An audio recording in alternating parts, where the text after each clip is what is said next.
तरफ जब बिहार में विधानसभा चुनाव को लेकर राजनीति गर्म है, तो दूसरी तरफ झारखंड में घाटशिला उपचुनाव को लेकर भी सरगर्मी बढ़ी हुई है।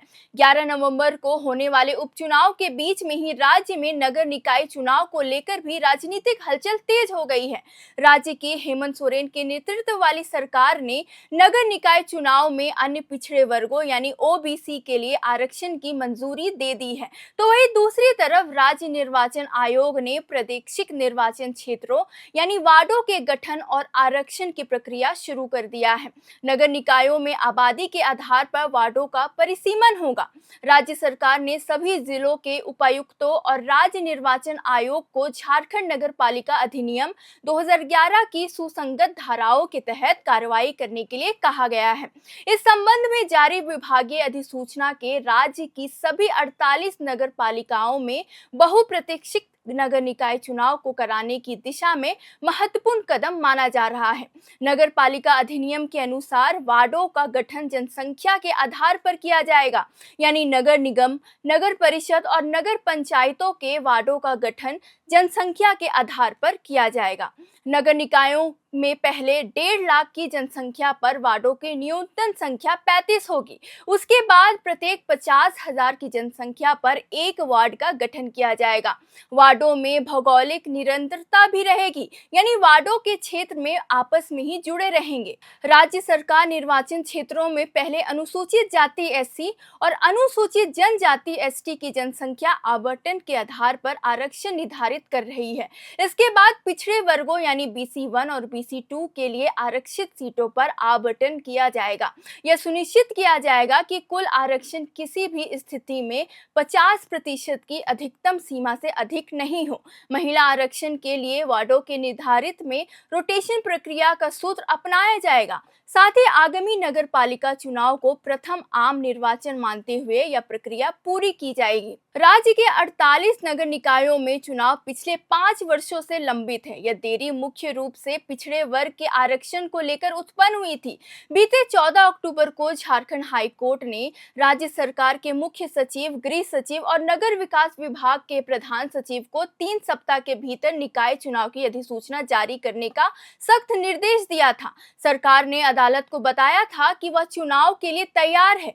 ट्रिपल टेस्ट यानी जनसंख्या सर्वे, पिछड़ेपन और वैज्ञानिक आकलन का और स्थानीय निकायों में प्रभावी प्रतिनिधित्व सुनिश्चित करना शामिल है, जो पूरी हो चुकी है और इसकी रिपोर्ट भी तैयार है। साथ ही राज्य निर्वाचन आयुक्त की नियुक्ति भी कर ली गई है। हालांकि सरकार ने पहले इसके लिए 3 महीने का समय मांगा था, जिसे हाईकोर्ट ने सीधे तौर पर अस्वीकार कर दिया था। बता दें, निकाय चुनाव दिसंबर-जनवरी में होने की पूरी संभावना है, जहां रांची, हजारीबाग, मेदिनीनगर, धनबाद, गिरिडीह, देवघर, चास, आदित्यपुर और मानगो में नगर निगम के चुनाव होने हैं।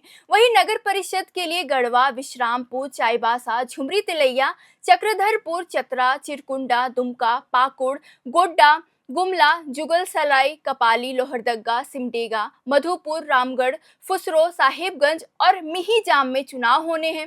जबकि नगर पंचायत के लिए बंशीधर नगर, मांझीगांव, हुसैनाबाद, हरिहरगंज, छतरपुर, लातेहार, कोडरमा, डोमचांच, बड़की सरैया, धनवार, महगामा, राजमहल, बहरागांव, वासुकीनाथ, जामताड़ा, बुंडू, खूंटी, सरायकेला और चाकुलिया में चुनाव होंगे। पूर्व निर्वाचन आयुक्त SD शर्मा राज्य में नगर निकाय चुनाव होने की संभावना को लेकर बेहद उत्साहित नजर आ रहे हैं। उन्होंने कहा है कि झारखंड में साल 2020 से ही यह चुनाव लंबित है। ऐसे में चुनाव के लिए आवश्यक परिसीमन और आरक्षण की कार्यवाही से संबंधित पर्याप्त कार्य संपन्न होने से नगर निकायों में चुनाव होने की नगर निकाय मजबूत बनेंगे। इससे केंद्र सरकार से राज्य के सभी नगर निकायों को वर्षों से लंबित वित्तीय अनुदान मिलने में मदद भी मिलेगी। अब एक तरफ जब वार्डों के गठन और आरक्षण की प्रक्रिया शुरू हो गई है, तो दूसरी तरफ नगर निकाय चुनाव को लेकर राजनीतिक दलों ने भी अपने स्तर से तैयारियां शुरू कर दी है।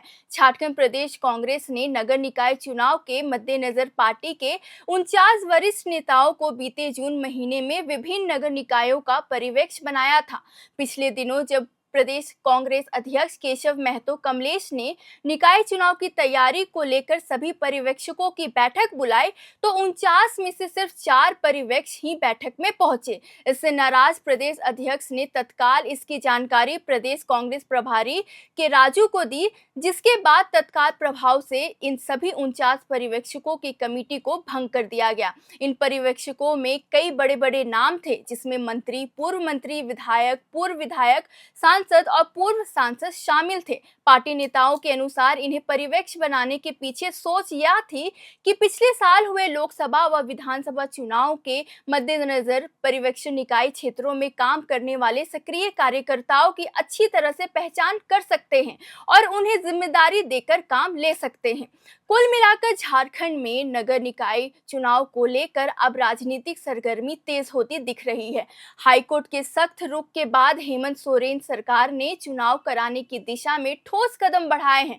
सबसे अहम पहलू रहा ओबीसी के लिए 14% आरक्षण लागू करने का फैसला, जिसने राज्य की राजनीति में बड़ा बदलाव ला दिया है। सरकार ने सुप्रीम कोर्ट के ट्रिपल टेस्ट मानदंडों को पूरा करते हुए कानूनी बाधाओं को दूर किया, जिससे अब चुनाव कराने में कोई बड़ी अड़चन नहीं बची हुई है। वहीं कांग्रेस में संगठनात्मक सत्र पर कमजोर तैयारियों का संकेत मिला, जब 49 में से केवल 4 पर्यवेक्षक बैठक में पहुंचे। इससे पार्टी की जमीनी पकड़ पर सवाल उठ रहे हैं। अब पूरा दामोदर राज्य निर्वाचन आयोग पर है, जो तय करेगा कि चुनाव कब होंगे। उम्मीद है कि जनवरी तक राज्य के 48 निकायों में चुनाव संपन्न हो जाएंगे। और अब सवाल ये उठता है कि क्या ओबीसी आरक्षण बढ़ाने से सत्तारूढ़ गठबंधन को चुनावी फायदा मिलेगा? क्या 5 साल की देरी के बाद होने वाले निकाय चुनाव से विकास कार्यों में नई ऊर्जा आएगी? और क्या कांग्रेस की कमजोर तैयारी से विपक्ष की एकता पर असर पड़ेगा? इस पर आपकी क्या राय है? कमेंट बॉक्स पर जरूर बताएं। बाकी चैनल को सब्सक्राइब करें और देखते रहे एयर नाउ।